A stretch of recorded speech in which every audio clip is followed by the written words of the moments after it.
Kāpēc vakar, būtībā, kāpēc notika tāda vakardiena, respektīvi publikai nav prezentēts šis te stratēģijas uz 50. gadu enerģētikas stratēģijas projekts?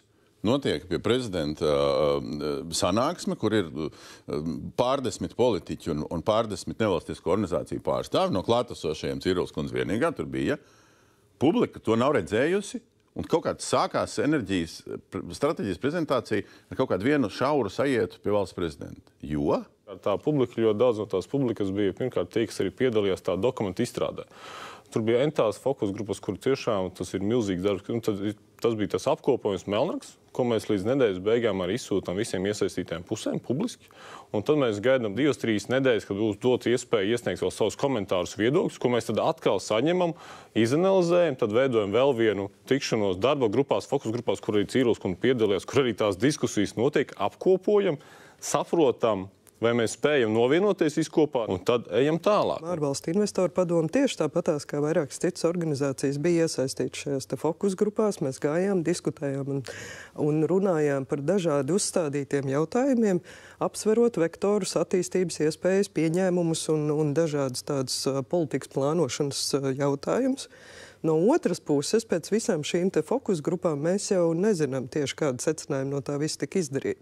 Tāpēc tā vakardienas diskusija pie prezidenta, pārējie diskusijas dalībnieki bija tajā lomā, kur mums nācās apspriest to, ko mēs esam darījuši fokus grupās. Jūs nebijāt redzējuši projektu? Mēs viņu kā tekstu nebijām iepriekš saņēmuši, un mums nebija iespēja par viņu diskutēt kā par tekstu.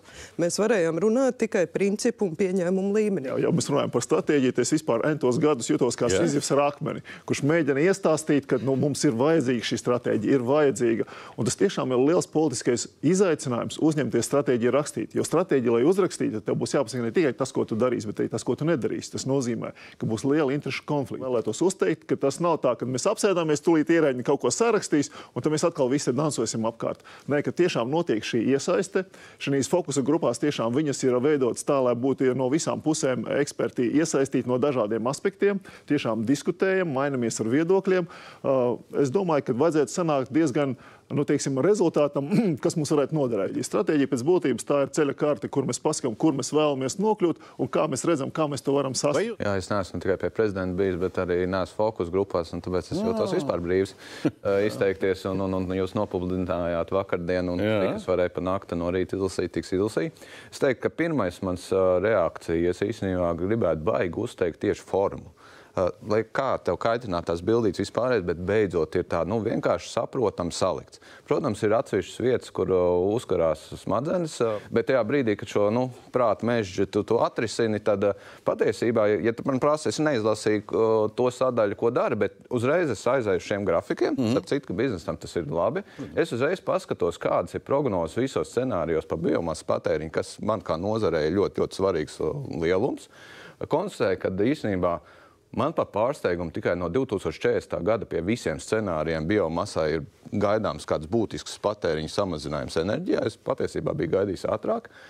Un no tā mēs sākam izdarīt tālākos secinājumus. Mēs vērtējam noteikti pozitīvi. Un šāda stratēģija ir nepieciešama. Jā, diemžēl nāk pēc plāna, bet tas vienkārši tā sakrita, jo ir Eiropas līmeņa plānošanas dokumenti un tur savi termiņi.